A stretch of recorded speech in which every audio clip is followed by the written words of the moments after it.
தினம்தோறும் விளக்கேற்ற நல்ல எண்ணெய் இதயம் நல்லெண்ணெய். இனிமே கண்ணை மூடிட்டு கடலை எண்ணெய் வாங்கலாம். ஏன்னா மந்த்ரா கடலை எண்ணெய் இதயத்தின் தயாரிப்பு.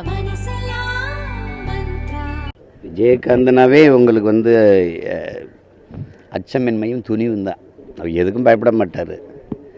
நான் பார்த்து வரைக்கும் நெருக்கமாக பழகிற வாய்ப்பு எனக்கு அவர் நடித்த தவசி படத்தில் நான் தான் உரையாடல் எழுதினேன். அப்போ அதில் அவர் கூட இருந்து பணி செய்கிற படப்பிடிப்பு தலங்களில் மனம் விட்டு பேசுகிற நிறைய வாய்ப்பை நான் பெற்றேன்.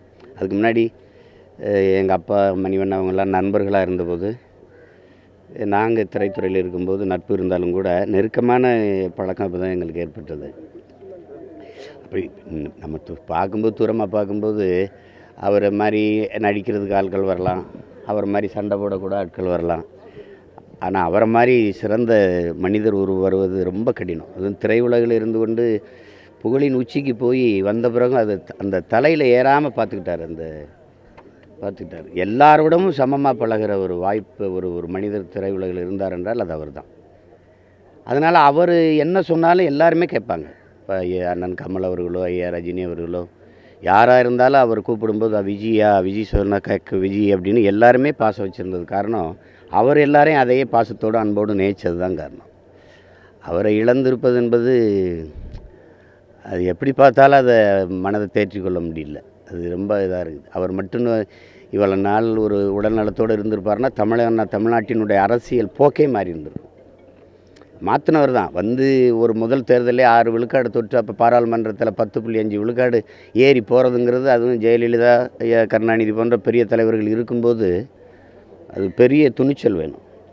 அப்போ அதனால தான் சொன்னேன், அவர் துணிச்சல்காரர், பயப்பட மாட்டார். எது இருக்கும், கடுமையான உழைப்பாளி.